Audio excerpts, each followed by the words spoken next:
Well, it's unique on many fronts, isn't it? Because I think it has a lot of special history and it's a very prestigious race. It's been here for a long, long time.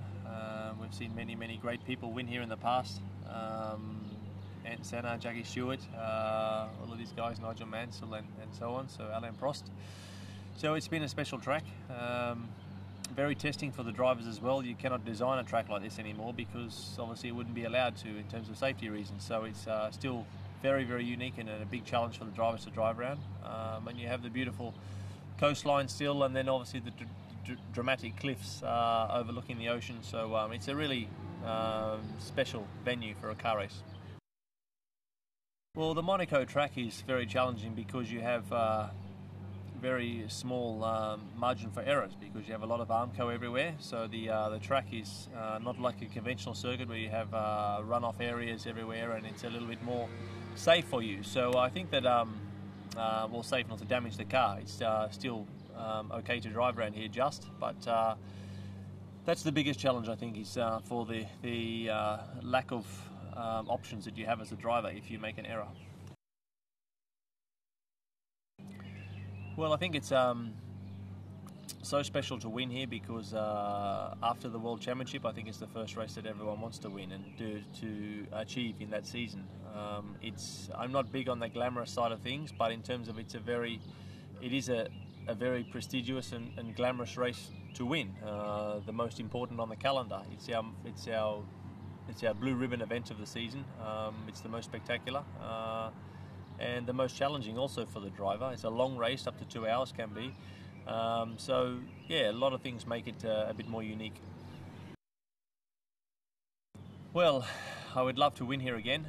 It was a beautiful victory last year, and one where the team got a 1-2 result as well. So this is incredibly unique around here to get a 1-2 finish for a team. So that was special for everyone to experience that. We hope we can own Monaco again this weekend and perform a very good race. Obviously we have McLaren and Ferrari will be our biggest rivals.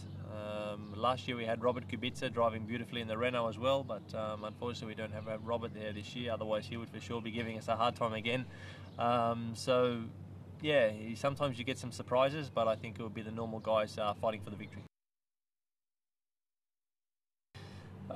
Certainly more than places like Barcelona and tracks where aerodynamics are playing a huge role. For sure, you still need a good car here. You cannot win with an average car. You still need to have a very good car. But there is an area where the driver can put a little bit more of his composure and skill and sort of concentration on the event and on the race itself to make a small difference to the results. Maybe another 10% more than other venues.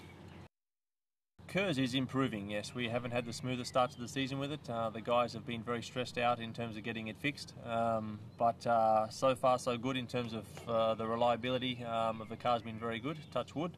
And we hope that every race we do, we get more and more experience with it. So we've got some sensational guys on the case looking at it, trying to improve it.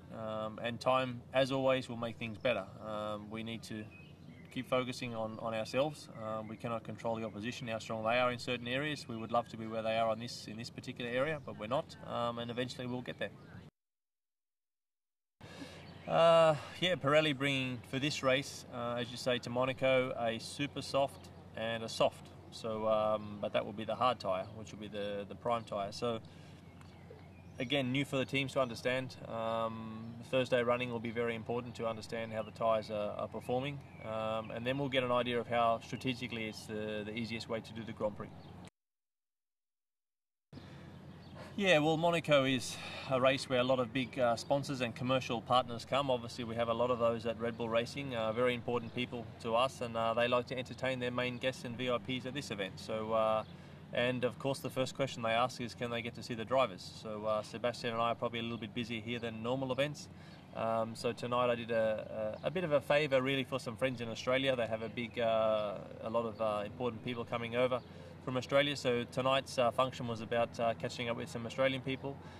But I have some other functions this week which are, yes, very busy towards our commercial partners, because we have many guests here this weekend compared to somewhere like Turkey or Bahrain where we have no real guests, but Monaco and some of the European races are more busy.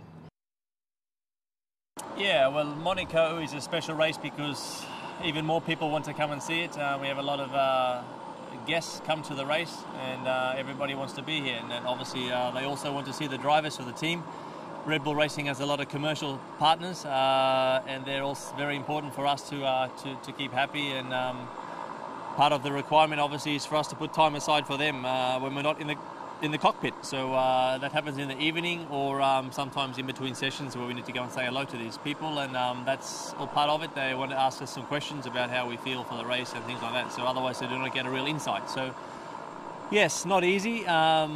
But we try and get the balance right with the team and the drivers to be happy that we get everything done.